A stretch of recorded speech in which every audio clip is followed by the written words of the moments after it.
Amen. Let's go. Matthew chapter 5, verses 23 through 24. It says, so if you're presenting a sacrifice at the altar in the temple and you suddenly remember someone has something against you. I'm going to start over. So if you are presenting a sacrifice or giving an offering at the altar in the temple and you suddenly remember that someone has something against you, verse 24, leave your sacrifice there at the altar. Go. Somebody type, somebody shout, go. And be reconciled to that person. Then come and offer your sacrifice to God. I'm going to see if I can catch somebody. First, we said, I quit complaining. Then I think we said, I quit comparing. Then we said, I quit excuses. Last week, I quit lying. Today, I quit offense. You may be seated. I quit offense. And if you've ever been offended, just type, help me, pastor, help me, pastor, help me, pastor. Prior to this I Quit series, quitting has been taught or treated as something to be demonized when in fact it should be what? Weaponized. I've said it once and I'll say it again. I have lived long enough now to see the adverse effects of people not quitting soon enough. We were taught, and I've said it once and I'll say it again, that quitters never win and winners never quit. But I would like to suggest and argue with you that quitting can be a powerful tool if used with discernment and in God's timing. If Jesus was on the cross, and we all know he's all God and all man, had he not quit on the cross or gave up the ghost, we would still be penalized to sin. There is a power that comes with quitting. And I told you that our working definition of quitting at Rock City, and I will keep saying it until you know it like your social security number. Let me see if you can finish. To quit is to intentionally do less so God can do. Somebody just shout more. Somebody say more. Somebody say more. This is where I firmly believe God desires for his people to be. Because throughout the Bible, we see principles that we can take and make applicable to our everyday life. That when God sees our ability to trust him. Now, I want you to catch this because I said it once and I'll say it again. It takes faith to quit. It takes faith to be still and let the Lord fight your battles. It takes faith to trust God when you cannot trace him. And what I'm trying to get you to realize is there are a series of things that I believe we can quit. And as we quit those things, God can begin to do more in our lives. We talked about the power to quit excuses. I learned as I pledged and matriculated through Kappa Alpha Psi Phi Nu Pi that quitting excuses are tools of incompetence built on monuments of nothing, and those who use them seldom amount to anything. Excuses. Oh, at Rock City, we don't make excuses, we make adjustments. Man, I was tripping this morning, baby girl, because I'm exhausted, man. We did a praise in the park in, I think, South Carolina. Then we had to drive all the way back from South Carolina. And this morning, you know how you press snooze and you say, I'm going to just give me 5 more minutes. Give me 5 more minutes. I don't know how I slept through the whole snooze. And all of a sudden, then lady going to sit there and look at me and say, you just look so peaceful. Did you not know I had to get up and go preach? Wake me up out my peace, woman. So I'm sitting there. I get up, jump in the shower, boom. Then I put my clothes on and I called him. I said, how much time do I have before praise and worship? He said, Pastor, you got about 25 minutes. I'm on the freeway zooming 100 miles an hour. All my YouTube members, you might have saw me in the comments like, y'all pray for traveler's grace and arrival's mercy. And there was no way I would make it on time. So we literally could have said, well, since I'm not going to be here, somebody else just preach, I'll just stay home. But we don't make excuses. We make. Pastor Hollers and Pastor Darius, boom, go to the back. They zoom out of praise and worship, throw some chairs up here, begin to discuss the lesson. Once they get the green light, I'm here. They fade back to the news because I want to submit to you, you may be one adjustment away from destiny.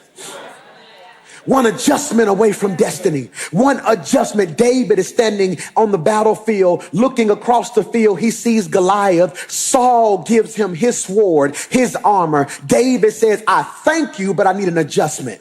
This sword is not fit for where God is calling to me to be. So if I just use what I have available from heaven, I will be able to be successful. I quit excuses. I quit complaining. I quit lying and being unhappy. But today I want to talk about I quit offense. Now do me a favor, put this in your notes, and I want you to take really, really good notes. Put offense. And then also just put outside of that offended. Same thing, offense, offended. Okay? I didn't want to say I quit offended. So offense, offended, okay? One of the biggest silent killers of families, friendships, partnerships, and marriages is offense. Here's a beautiful quote for you. Being offended is inevitable. Living offended is a choice. Being offended is inevitable. Living offended is a choice. I want to say some hard things. This is a transformational series. And hey, Miss Jimmy, so good to see you back there. This is a transformational series, and it would be somewhat thought-provoking. It may not be a lot of shouting and a lot of hallelujahs, but I really want to grow you. Somebody say, grow me. In this life, you will be offended. The question is not if you will be offended. It is what will you do with the offense? And most people miss God because you're too busy dealing with the offense. And I would like to suggest to you that today, and I want you to write this in your notes. So if you want to put it on Instagram, put it on Instagram. If you're watching online, you want to go ahead and pull your cell phone out and record this statement so you can bless your timeline, bless your families. Somebody say, I quit offense. And I would like to challenge all of you watching me today. I would like to challenge you to put down the magnifying glass and pick up a mirror. I would like to challenge you to put down the magnifying glass and pick up a mirror. Make that make sense. Many of us use a magnifying glass because we're so busy pointing out the flaws in others when God wants you to deal with the flaws that you have in yourself. We have mastered examining them, and we have failed examining our own hearts. This is why one scripture says you're so busy trying to get a speck out of your neighbor's eye when you have a beam, who am I talking to in here, in your eye. And isn't it crazy that some of the people who end up the most offended do the most offending? I don't think nobody heard me. Have you ever met somebody with the nastiest attitude but can't take nothing? Who got a comment and a joke for everybody, but the moment you don't call them back, they're in their feelings. Why, PMJ? Because oftentimes the offended master offense, which is why they recognize offense because they practice offense. Michael, hear me when I say this. Being offended is inevitable. What you do with it matters. Is that not critical? Is that not critical? Is that not critical? Why, Pastor Mike? Because I want to challenge you, in fact, that the goal of the enemy is destruction. Now, I want to say this, and I'm going to say it slow enough for you to put this in your notes. Are you ready? All right, put this in your notes, and somebody put it in the comment section so we can pin it so nobody will miss it. The goal of the enemy is destruction. Okay? The strategy is division. And his weapon of choice is offense. That was rich. The goal of the enemy is destruction. The enemy comes to kill, steal, and destroy. But I came that you may have life. Okay? So watch this. The enemy's goal is destruction. His strategy is division. A house divided cannot stand. Abraham Lincoln didn't say that. Jesus said that. A house divided cannot stand. So what's the goal of the devil? The goal of the devil is to destroy. So do me a favor. I want you to put it in your notes like this. And again, for the third week, I'm live. So I can't give you my creative things on screen because once again, Dre has not mastered the ability to flow on the spot. I don't know what I pay him to do all week. He puts nice little clips together, but for some reason, he cannot put it on the spot. Part of me want to say, Dre, put it on the spot right now just to see what he would create if I asked him to do it, but I don't know if he can do it. So let's just say Dre could, or he had enough faith to at least attempt to do it. So what we would do is we would put goal on the screen, okay? So I want you to put on your notes, the goal is equals destruction. Devil's goal equals destruction. I would pay any amount of money to go to the back and see what Dre is trying to conjure up right now. The goal is destruction, okay? The strategy, up under strategy, is division, weapon, offense. Okay?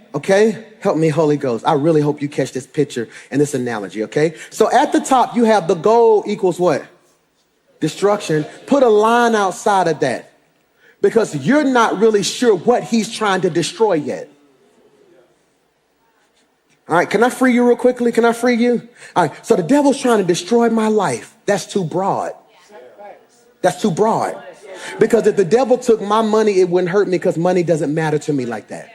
I've been broke. I know what it's like to live in an extended stay. I know what it's like to file bankruptcy. Making me broke won't hurt me.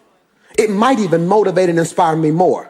I've never had nothing. I've always been creative with what I had. So for the devil to destroy my money wouldn't hurt me personally. It would hurt me corporately because I needed to do what God has called me to do.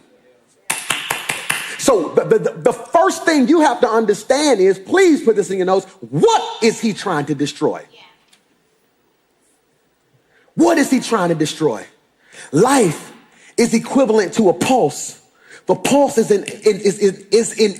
inadequate without a heartbeat. So what is at the heart of your life that he's trying to destroy? So his goal is to destroy blank the marriage. He knows how hard you pull on each other, and that's your lifeline, and that's your backbone, and that's your strength. So if he can destroy that, what will he do? His goal will be to destroy your marriage. The strategy he will use will be division. Division, which comes from a Greek word where they substitute V's with F's. So in America, we say division, which is V, but in French, they said division, which was an F, divorce. So divorce is really divorce, split force. When you come together, you bring something. When I come to the table, I bring something. And together, we'll force. But when he destroys the marriage by causing division, it splits the force. Maybe your prayer life at home isn't as strong as it should be because offense has been used to divide the force. What could y'all accomplish if y'all was praying together? Maybe the friendship isn't strong because the devil, he's coming. His goal is to destroy the friendship. Maybe his goal is to destroy your creativity. Maybe his goal is to destroy your finances. Maybe his goal is to destroy this church. And what will he use? His goal is to destroy, destruction. His strategy is division. And the weapon he uses is offense.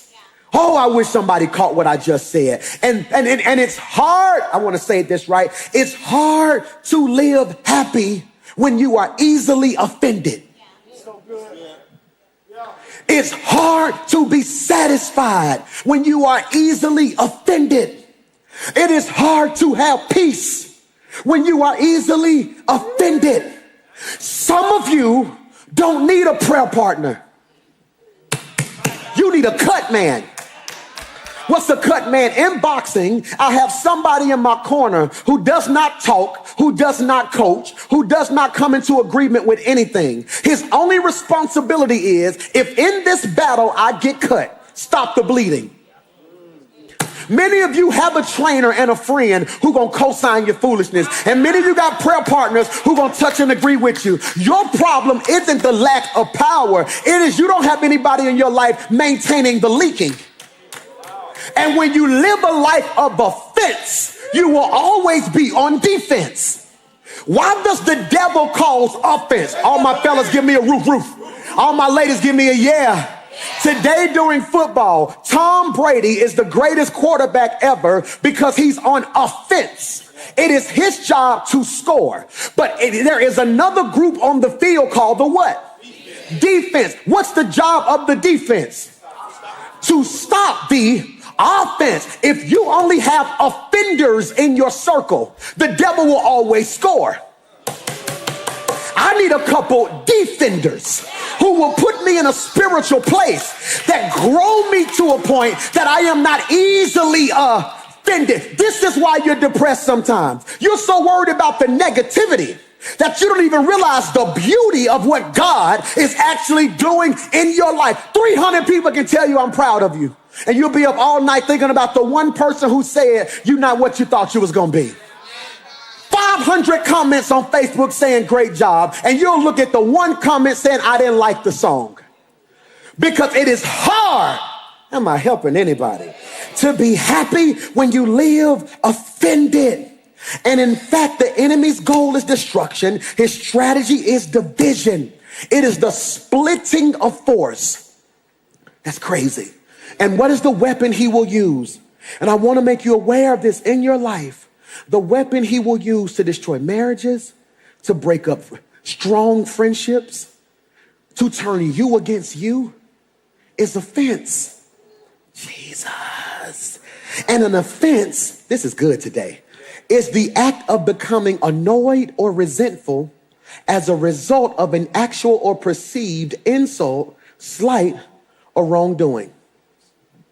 That's what an offense is. What is an offense, Pastor Mike? I'm going to say it again. It is the act of becoming annoyed or resentful as the result of, listen to the definition, an actual or perceived insult, slight, or wrongdoing. Now, I said a cold statement, Jill. I think everybody missed Derek.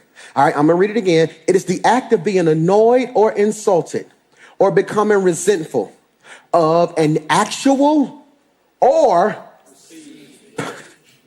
perceived. I need to survey the room. And online, if I'm talking to you, I want you to put hands up in the comments and give me crazy hearts right here. How many of us have ever been offended from something we perceived, even if it wasn't even reality? Perceived. Faith comes by hearing, and hearing by the what? Faith is the substance of things and the evidence. I want a toy. This is just me. This is a thought-provoking series. I want to challenge your cognitive approach to how you view your life. Faith is the substance of things and the evidence of things. So to be seen is what? Reality. To not be seen is perception or imagination. So faith is the substance of things hoped for, the evidence of things sort of imagined. Which is why, as a man thinketh in his heart, he becomes. See, perception is so strong that the moment you begin to nurse and rehearse, put that in your notes. Y'all missed that. Many of us remain offended because we nurse and rehearse. We become offended. Y'all don't like me today. I'm going to say it again. Most people remain in offense because they nurse and rehearse. So when you are insulted or perceive that you have been insulted or annoyed, you missed that phrase. It's so much teaching in this. I need a whole nother day, really, because most of us aren't even insulted. We are annoyed. Something aggravates you. Why is it aggravating you? And I'm going to say this, and I pray 3 people can agree with your pastor or just grow from this statement. Half of the things that aggravate me aren't the things. I want to say it better. My reaction to what people did, 90% of the time ain't even about what they did. It's the spillover for what I never addressed. I'm gonna say that again. So I'm gonna be honest with you. If I snap on you, 90% of the time, what you did wasn't that deep. You catching it for the people I gave a pass to. Michael, because I told you, you are either a stuffer or a spiller. Oh my God, I'm getting into focus group now, ain't I? That's why you better, focus group done struck back. You are either a stuffer or a spiller. Please put that in your notes. Am I a stuffer or a spiller? What's a stuffer? I just keep packing stuff in. Keep packing stuff in. Somebody hurt your feelings, you don't say nothing. Somebody say something wrong to you, you don't say nothing. Something else happened in your life, you never deal with it. You avoid conflict because you think avoidance is deliverance, and you don't even realize it's still ruminating in the crevices of your mind, and it's stacking and it's stacking and it's stacking. And when you finally explode, everybody's looking at you like it wasn't that deep. It wasn't that deep. It was just that deep. You missed what I just said. That's a double entendre. See, what they did wasn't that deep. The pain was just that deep because you've been stuffing it. Oh, double stuffer. No. So now what I'm discovering is I have to stop nursing and rehearsing. Who's going to put that in the comments for your pastor today? Nursing and rehearsing. So now when you are offended or aggravated or irritated, you nurse and rehearse. Nurse. What does nursing mean, ladies? Nurture. What does nurturing mean? To feed, to take care of, to ensure that it grows healthy. See, nursing is the process in which you ensure that something grows healthy. You're not just allowing your offense to maintain. You're making sure it grows strong. You feed your offense. Yeah. So now, and the devil's so subtle. So now when you're offended and you're walking in the spirit of offense, and I'm gonna get to that in a minute, because I believe offending is more than emotional. I believe it's spiritual. So now when you're walking in the spirit of offense, now your eye is open. Your spirit is open to offended food. What's offended food? Posts that's always geared towards haters. Now your spirit is alert.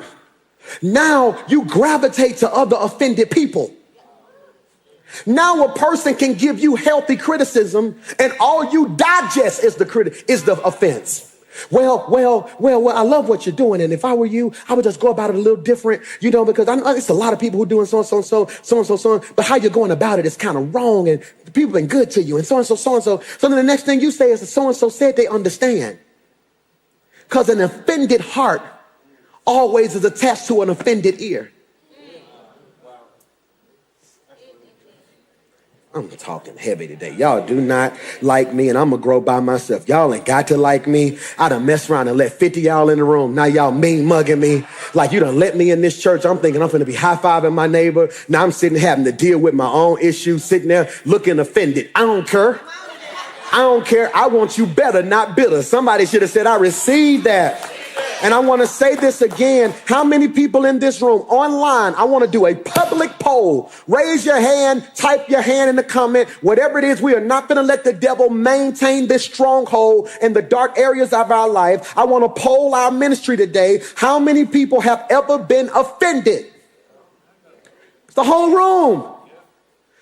Offended. I'll never forget, man. I'll never forget it, man. I'll never forget Big dropping. Everybody's going crazy about Big. And I'm just trying to find ways to just kind of swag it out some more. And I'm over here. I go on social media. I'm like, I don't do nothing small. Everything's big. Then I'll never forget one of my members came to me. I had no idea she had a blog entitled Big is the New Small.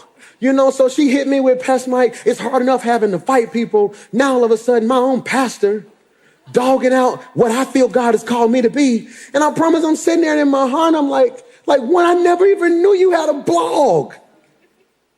But 21 million streams later, I still remember that one comment. Because offense takes root.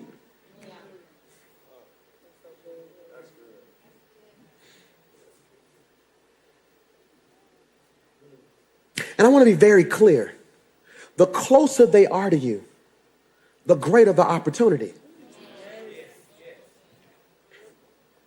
The closer they are to you, the greater opportunity for anything, not just offense, for intimacy, for faith, but more intently, offense. I want to talk about this. Why? Because I want to submit, and my brother said this to me and it blessed my life. He literally said to me, and I hope you can receive this. He says, in order to overcome offense, we must learn to forgive. Can you put this in your notes? This is so cold-blooded. It takes one to forgive. It takes two to reconcile. This is why most of our offense remain. It takes one to forgive. It takes two to reconcile. So in your friendships, in your relationships, in ministry, in business, and in life, if you forgive them, but they don't do the work on their end to partner into the healing, you can forgive, but the offense is still rooted. I'm finna free you real quickly. Forgiveness cuts down the tree of offense. Reconciliation removes the root of offense. Jesus. Because let me free you. And I want you to just say amen. It's quiet in Zion, but I could feel you pulling on my spirit at home. And I want you to catch this. Have you ever forgiven somebody? Then 6 months later, went at them all over again because they did the same thing. And then all of a sudden your whole argument started with, see, this ain't finna happen. Because although you cut down the tree, you never dug up. And most offense, and this was crazy, especially with those close to you, most offense comes in two forms: unrealistic expectations and unmet expectation and unexpressed expectations. That's cold.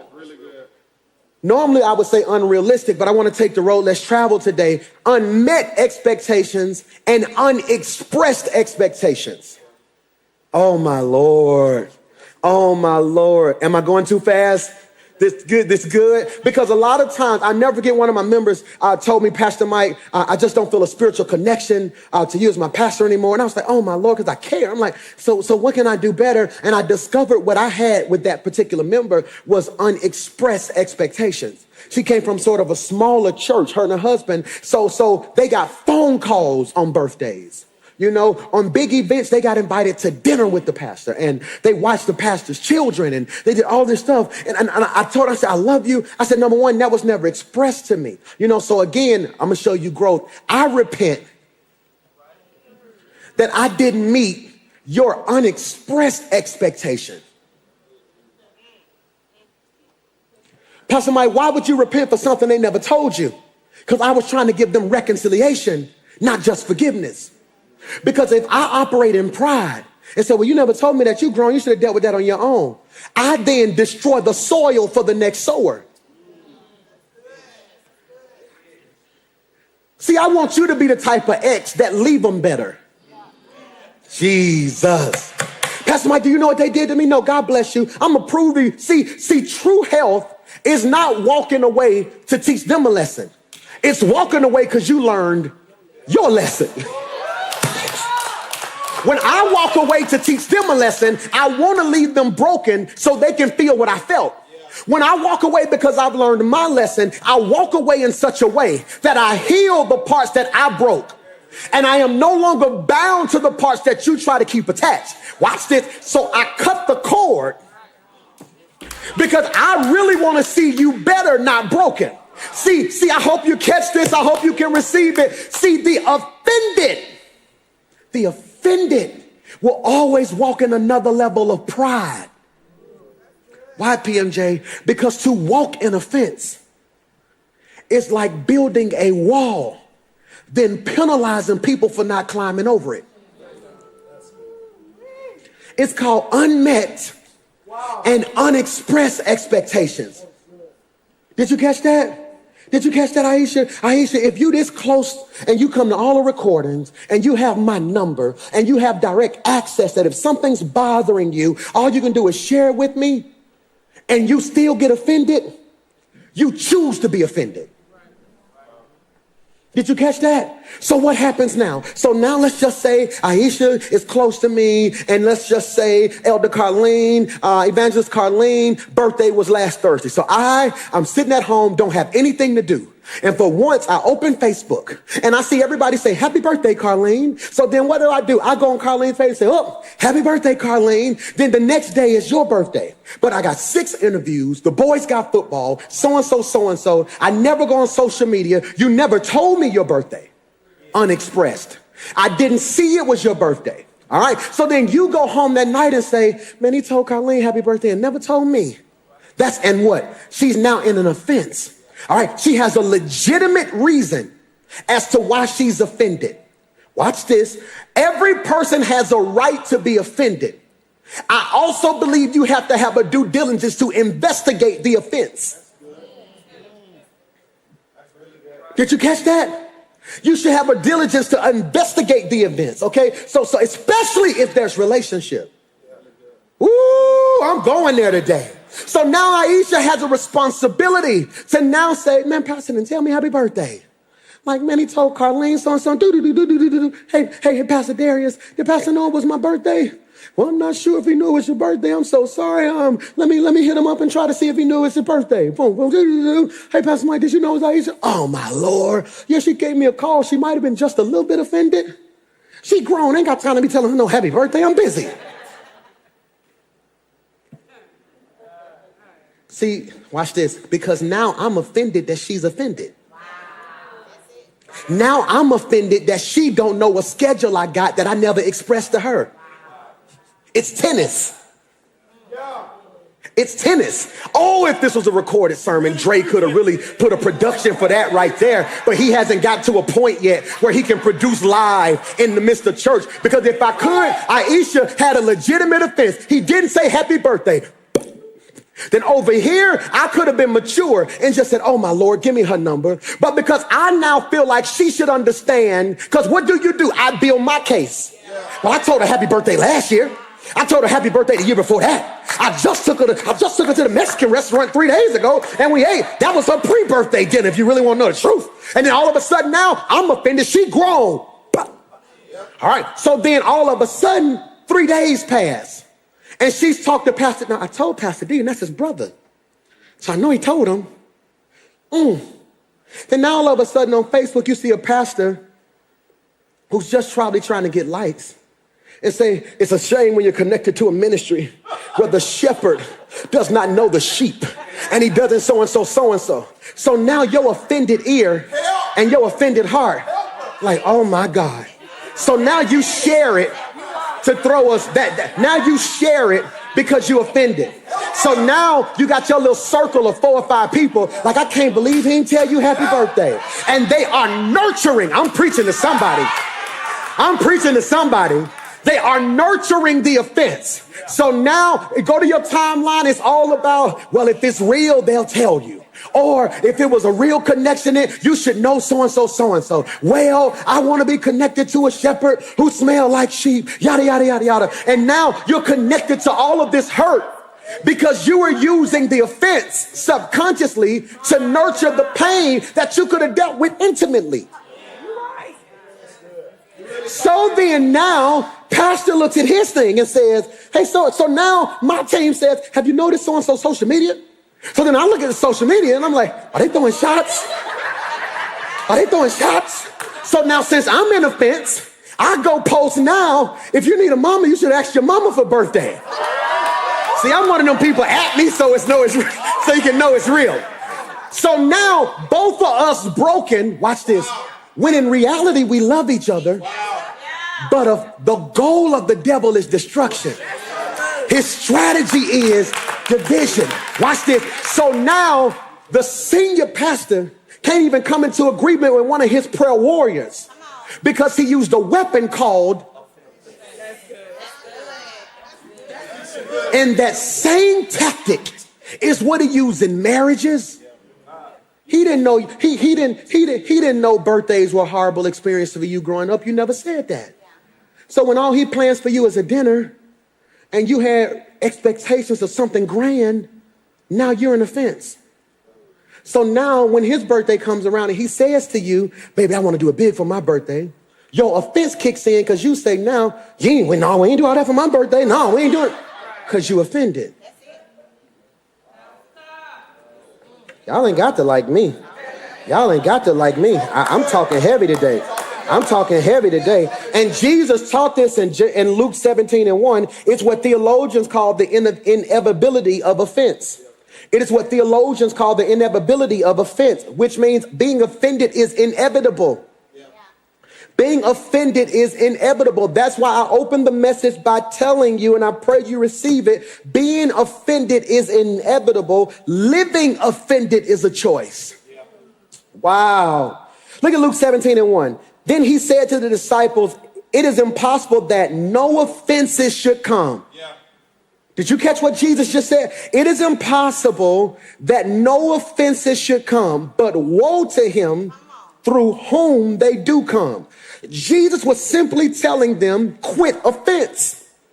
I'm pretty sure the numbers are low today, Leslie. Just pray for me. I'm so glad I'm not at home and I can't see them live. Oh, my Lord. I'm pretty sure everybody done logged off the sermon like, ain't nobody trying to hear this. Why, PMJ? He tells them, and look at the text. I'm in Luke chapter 17, verse 1. He said to his disciples, it is impossible that no offense should come. It is the inevitability of offense. Here's the big idea. You want to put this in your notes? Offense can become offense that keeps you from getting out and others from getting in. I'm going to say it again. Offense can become a fence that keeps you from getting out and others from getting in. When you live in offense, it becomes offense. Therefore, you're so guarded you won't let nobody love you. Then you offended that don't nobody love you. Michael, that's the power of offense. Offense is so strong that it makes you believe you got to protect you, then blame people for not protecting you. Offense will make you get in a two-seater, then get mad when 10 people can't ride. Because you build the mode of transportation in your life through trust. Trust designs the vehicle you take in life.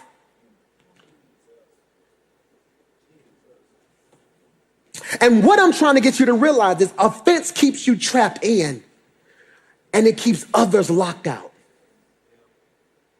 I want to ask a question, and they told me there's over 2,000 people watching us right now from across the world. And I want to ask you a question right now. I really, really want to ask you a question to my new friend that I met today, Chef Kia's brother, who's in the military right now. He's been watching our series for the last week, and I surprised FaceTimed him this morning. She said, Pastor, my brother been watching church. That's a prayer me and my mother prayed before she passed. And I said, give me his number. And I FaceTimed him, and he was literally at the Army barracks watching I Quit Complaining. And I'm FaceTiming him this morning. So, man, shout out, brother. Thanks for meeting me at church today. Here's the question I really want to ask you, and I want to ask this to everybody in this room right now. And I want you to be very transparent and very honest. And if you're watching online and you're bold enough to say, Pastor, you're talking to me, I want you to be transparent and bold as well, okay? Here it is, trapped in.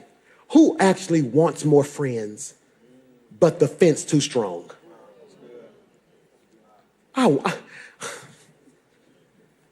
Can I be honest? This whole, see, I don't do people. That's offense talking. To every woman watching right now, here's your offense language. I don't do females. When truth be told, you want some girlfriend. Who don't want some friends? Who don't want a clique? Y'all lying. That's why y'all watch Living Single. That's why y'all watch Girlfriends, My Girlfriend, there through thick and thin. Girl, my girlfriend. Because everybody wanted friends. Friends. I want friends. But every time I let somebody close, they leave. Can I help you? I'm at a point now in my life where I realize all leaving ain't bad. You know? My organ player, shout out to Corey, when he was a junior in high school, we were having a campus at Centerpoint and the Holy Spirit laid him on my heart. So all the way through high school, I even paid him some while he was in college. And when he came home, he was on staff. Recently, he's left our church to go play at another church. And I've never been more proud of him in my life. See, because in my organization, he played auxiliaries right there on organ. He's finally getting the opportunity now to sort of do what Rod's doing. He gets a chance to lead and develop. And if we can be completely honest, as long as Rod's sitting in that seat, there's no chance really for Corey to become what he's going to be. One man waters, one man plants, another man waters, but it is God who gives the what? Increase. I've matured to a place. Now I say, hey, Corey, we don't have to fall out. No, tell me what you feel. I said, no, I'm sort of like a father to you. I said, I ain't never been more proud of you in my life. No, when I met you, it was in the 11th grade. Now you're grown. You got a girl you love. You're thinking about family. You want to grow your sound. I said, baby boy, go do that. I'm going to be standing right here. And see, here's what's wrong. When your child leaves high school, you proudly send them away because you plan on them coming back. But when people need a college season from you,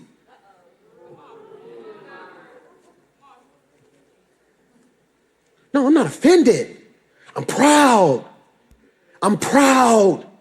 I'm proud now because when I see this church he's at go to another level, then all of a sudden the music department starts growing and he starts introducing stems and then production. Then when he calls back over and says, Pastor, we're trying to get something mixed real quick. Who can I call? I'm going to be proud of that. Yeah. I get credit in heaven for that. I'm going to be proud.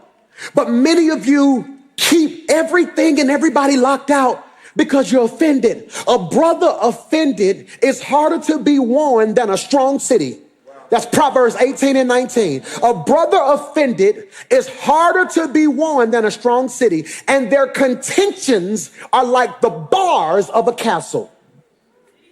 That's Proverbs right there.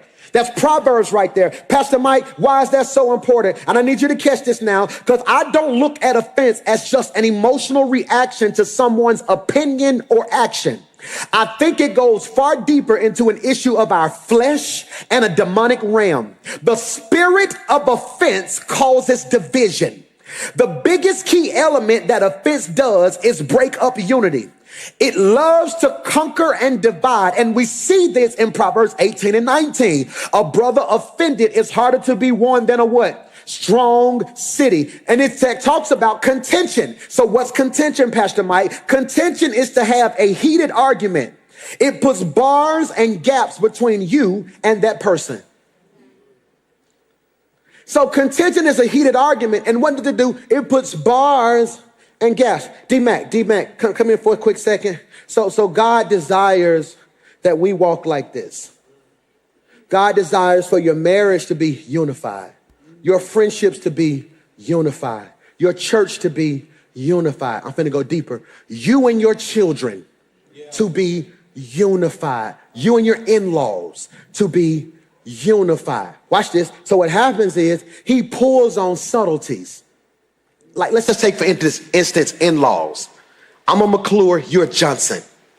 So the devil will pull on the name. Well, they're not a Johnson. Anything so offense can come. Wow. So when there's contention and we have a heated argument, heated fellowship, a heated argument. I say something, you say something, because you know what an argument is? It's a case. An argument is a legal document. Yes, that's all it is. An argument is a legal document, okay? So here's my argument, boom, you smack your argument, boom. It's sort of like when black people play spades, you know, stoom, then you slap your argument, boom, then you slap your argument, boom, then you slap your argument, boom. And then what happens is it puts gaps. I ain't like what you said anyway, boom. Then he says something, so, no, boom. Well, I can't stand something, boom. Let me free you. What's the proof of an argument? Volume. Because the more space, the louder it becomes. And the more space, all right? This is why, if I offend you and some space come, bro, I'm sorry, man. You can reach for me. We can pull it back together. I offend you, man, I ain't mean it. And we can pull it back together. Many of your relationships can't be reconciled. You've allowed too much space. Stay right there for me, Dre. If you can zoom out, camera one, I want to stay right there. What color's behind me? Blue. What color's behind him? And space has put us in two different atmospheres, two different environments, two different time zones, two different spaces in life. So let me show you what happens at this point when there's offense. One of you get to a point where you're ready to reconcile. Or I'm sorry, you're ready to forgive. And when you forgive, you stay offended. You come back to the point, but there's nobody there. And because there's nobody there, you reoffend. So then he wants to forgive. But now you're like, nah, I tried to let it go 6 months ago. I ain't gonna keep playing your game because you offended. And he goes back. And for many of you, this is what your life looked like.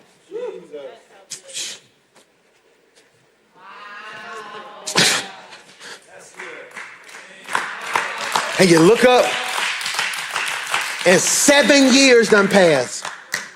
The most miserable I have ever been in my life was the season when me and my brother was at odds.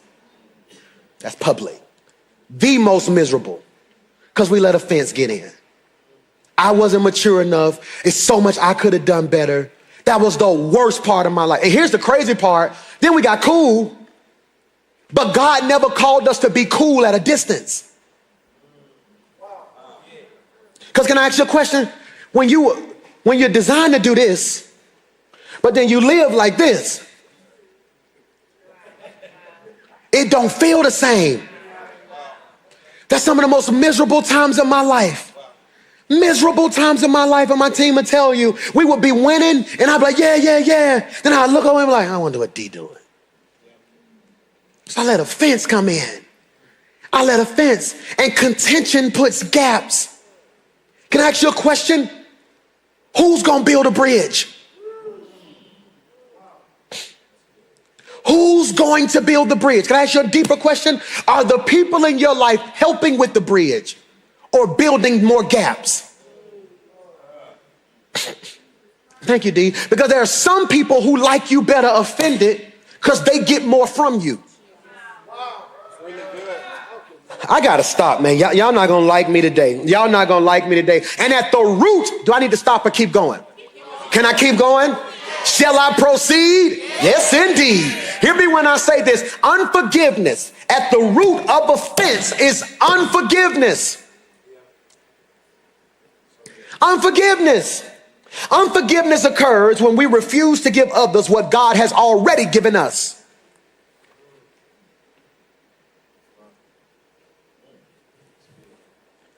That's unforgiveness. Unforgiveness. Unforgiveness occurs when we refuse to give others what God has already given us. A forgiving person has no past, and an unforgiving person has no future. That's a cold statement. A forgiving person has no past. He's let go of yesterday. The track record is clean. That's if I really forgive you. To forgive is to release the offense. To release the offense. But an unforgiving person has no future. I refuse to move past this. Stuck. An offended person will always live in yesterday. This is why, that was heavy. An offended person will always live in yesterday. Why, Pastor Mike? I hope you catch this. This is why if they come back, you should even be shouting till you discover if they still offended.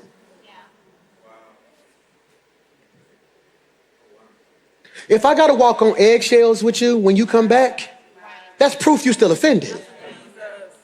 Well, I want to say nothing because you know how I was last time. Both of y'all hold on to the offense. Either we better or we ain't. Oh my God, y'all don't like me today because I offended you. Because the gospel is offensive. Dark don't like light. Bland don't like salt.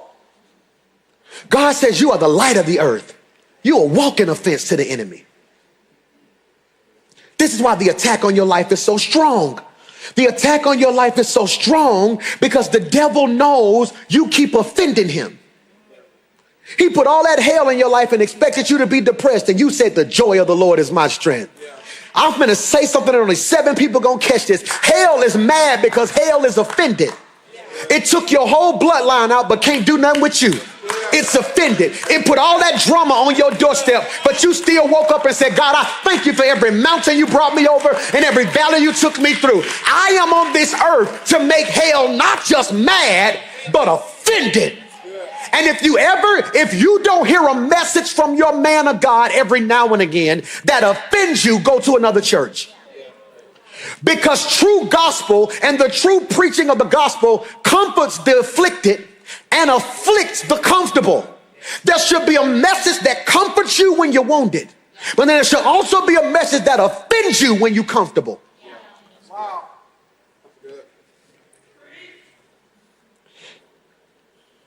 Normally we refuse to forgive others because, and I got to stop. I've been too long today. Here's why we refuse to forgive. Let's go quickly. Number one, we let our pride decide. Give me 12 minutes on the clock and I'm going to stop. We let our pride decide. Here's why we don't forgive. When we withhold forgiveness from someone else, we are saying, I deserve forgiveness, but they don't. Yeah. I deserve forgiveness, but they don't. Wow. We are attributing our own behavior to our circumstances while attributing someone else's actions to their character. See, when you are offended and it's impossible for you to give because you're offended and you're walking in pride, what you're saying subconsciously is you should offer forgiveness to me because of the circumstances, but I'm not going to forgive you because that's your character. I had to tell somebody about 3 months ago who used to walk in ministry with me. I said, just don't ever come back. And I said, just don't ever come back. I said, because I'm going to be very clear with you. I'm not going to live to try to meet your expectations. I made it very clear. I'm not going to live to meet your expectations. And I said, and it is arrogance to think you could leave and get better, but then left me here and I stayed the same. That's what people will do to you. They judge themselves off the circumstance. They judge you off your character. So they tell you things like, well, the reason I cussed you out is because. But then the reason you cussed them out is because you ain't nothing. No, I said what I said because of what was going on. You said what you said because that's how you really felt. That's pride. That is pride. That is pride. Here it is. Here it is. I'm going to show you how offense sets in and how offense manipulates scripture. Okay? Jesus left the 99 to go get the one. What was the one? A sheep, not a goat. He went and got the sheep because the sheep was in pure ignorance.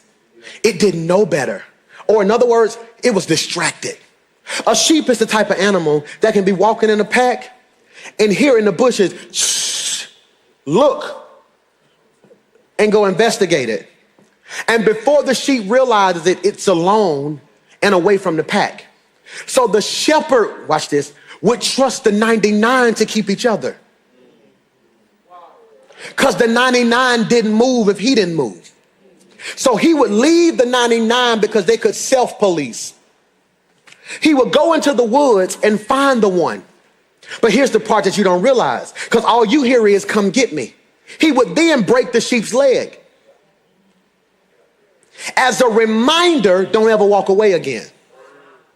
And many of us will never be whole because we won't stand still long enough for somebody to break us. Every now and again, a true leader has to break something. There are certain seasons in my life where God had to break me. Okay, so you really think this you? Oh, you really think you that nice? Don't go over there again. An offense will start making you tailor-make scripture to fit your emotion.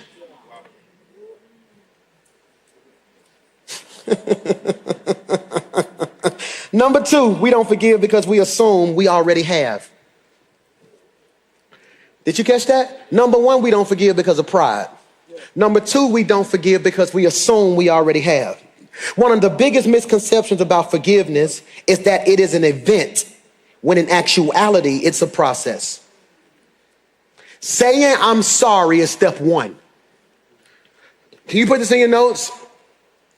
Forgiveness, type forgive. Then under forgive, Sarah write repent. Forgiveness is that which you say or offer. Repentance is that which you do. Repentance is a change of actions. I'm going to forgive you today and let my life show you I repented. Most of you never get reconciliation because you were so happy about what was said that you were crushed by what was lived. So they said, I'm sorry. And because you have a big heart, Jill, because you have a big heart, what happens now is you take them back wholeheartedly. Who am I talking to? No matter what they did, the moment you're ready to forgive, they come directly back to where they were. You let them all the way back in, catch them up on what they missed. Then their actions show they really didn't repent. And it puts you in a deeper level of offense. I hope I say this right, Pastor D. And then you make the next person pay for what the last person did. You never really deal with the last person because you love them. And in your soul, you're leaving space for them to come back. So you make the person that there's no tie to pay for it because you want them to feel what you felt.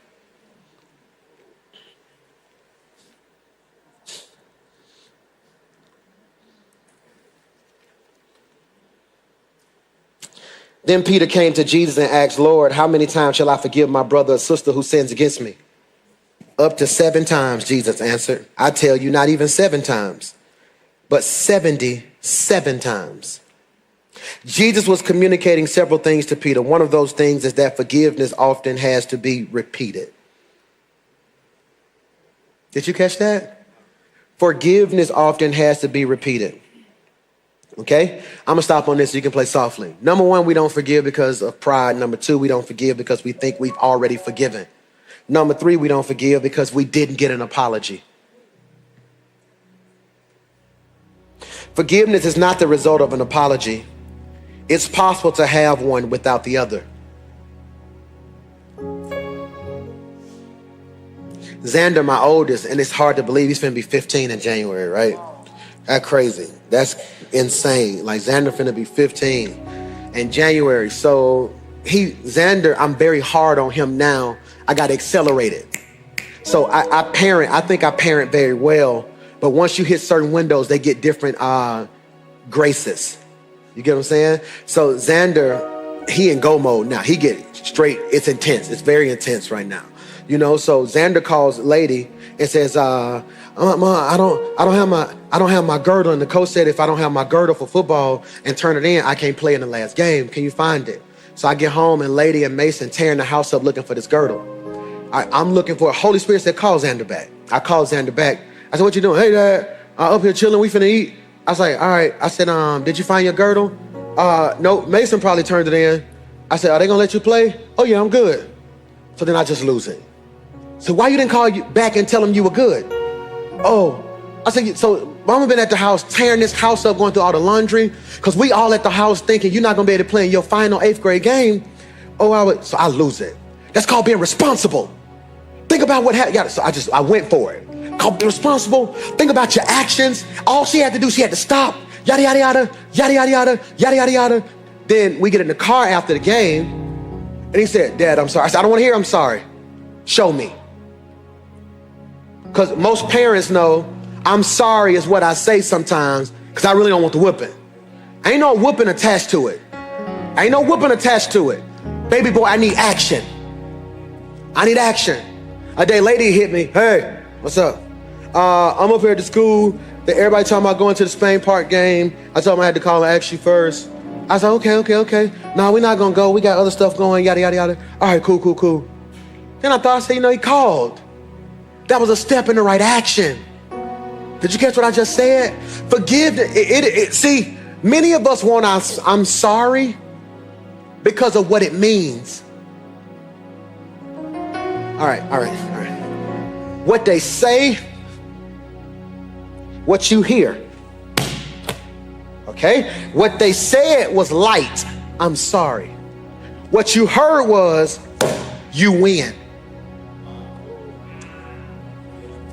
So the reason you want I'm sorry is because that's the final step in the game of the argument that denotes who's the winner and who's the loser. You so busy trying to win, you don't even realize after I'm sorry, you still lose. Because you were more concerned with hearing something, not seeing something. Forgiveness isn't about the person that committed the offense. It's about you making a decision to remain offended. I want to send you home on this. How can I overcome offense, Pastor Mike? All right. I want to speak by faith that the calling ahead of you is greater than the offense that's behind you. Did you hear what I said? The calling ahead of you is greater than the offense that's behind you. Thankfully, this scripture gives us strategy on quitting offense. Number one, face it. The Bible says, leave your sacrifice at the altar and go to the person. Face it. Somebody say face it. One of the worst things we can do with an offense is ignore it. This is how bitterness, anger, and resentment grows. We can't ignore it. I told you offense happens with those close to you through unmet expectations and unexpressed expectations. Did you catch that? Unexpressed expectations. So this is strong. I may have offended some people and not even known it. So what happens then? And this is so cold-blooded. That's when you say, Pastor, I just need a second. Not today when I get through preaching, because I'm excited now. Everybody want to bombard me. But man, I think about it, you didn't hug me in 2015. No, but what I'm saying is sometimes you just gotta, for me, this is cold-blooded, write a letter. Why, Pastor Mike? Because it's impossible for them to interrupt me in the letter. I sit with that letter for a couple days. I make sure I take offensive language out. It's not attacking. I taught something at a marriage conference the other night on fighting fair, and my subtopic was tearing it out without tearing it up. How do I take out the offense without tearing up the relationship? Number two, I have to forgive it. Look at what it says in verse 24. Go, face it, be reconciled to that person. Jesus is teaching us that forgiveness is the only way to overcome offense. He isn't instructing us to resume and repair every damaged relationship in our life. Hear me. Jesus is not instructing us to go and resume and repair every broken relationship in our life. Reconcile is a financial term. In the field of accounting, they call it reconciling the books. It means to compare two sets of records and make sure they are in agreement. Whenever we are struggling to forgive someone else's failures, we should take a moment and compare it with how often God has forgiven ours. Every head bowed. If you're watching me today, listening to me today, and Pastor Mike, I have a strong spirit of offense. So I want you to lift your hands right where you are, be it in this room or at home. Because I want to speak by faith. As you lift your hands, you open your spirit. As you lift your hands, you open your spirit. There will be those who come and try to maliciously damage your life and destroy your name and destroy your character. And they just can't stand to see you happy. They want to make you pay for their decisions. There are those who love you, but they just have some unmet expectations, or you never properly expressed what you wanted from them.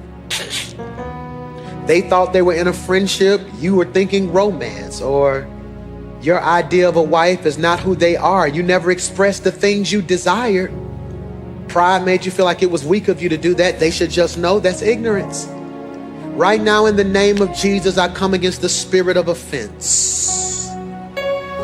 I ask right now, God, that as I am praying, that they will begin to release that spirit off of them. That they will think on these things, whatsoever is lovely, whatsoever is kind, whatsoever is pure, whatsoever is of good report. I ask in this moment, God, that you will come into our hearts, and not if you find anything, when you find it, just take it out. Number one, God, before I attempt to forgive them, help me to forgive me. because a lot of my offense is wrapped in personally how I felt about myself.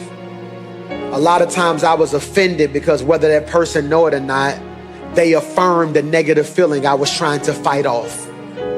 And because of that, God, I began to develop roots in the spirit of offense. But Yahweh, I ask in this moment, Adonai, purge us of every area of our life that has become a spiritual glue that holds on to the negative while discarding the positive, that area in my life. This is why the scripture says, forgetting those things that are behind me, I press. In other words, he says, remove the negative, but hold on to the positive so you can stretch forward and not be stuck in the present. God, I ask in this moment that we become better people. I ask, God, that no one on the other side of this camera or in this room is perfect. But God, we will at least be sincere in our pursuit of what you called us to be.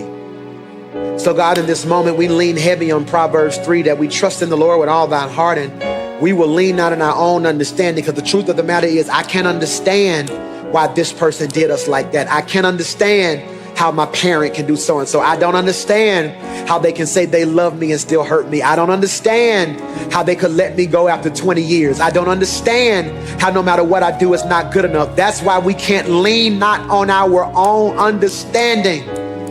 God, we need you to help us become, help us to grow and do all the things you've called us to be. Spirit of the living God, Ishatarima, fall fresh on our lives. I speak by faith, we are better. We are stronger. We are healthier. We are wiser. We are walking in liberty. For where the Spirit of the Lord is, there is liberty. Oh, how good and pleasant it is for us to dwell together. The anointing shows up in unity. The favor shows up in unity. The power shows up in unity. God, we'll be careful to give you all the glory, honor, and praise. If you're ready for a fresh start, jump on your feet and give God a hand. Come on, thank God in the comments right there. We love you. Listen, Rock City, I just let go of offense. I want to do this. If you're watching me right now, if you're in the room right now, and you're making a decision to let go of the offense, just type let go, let go. Look at somebody around you and tell them, let it go, let it go, let it go, let it go, let it go, let it go, let it go, let it go.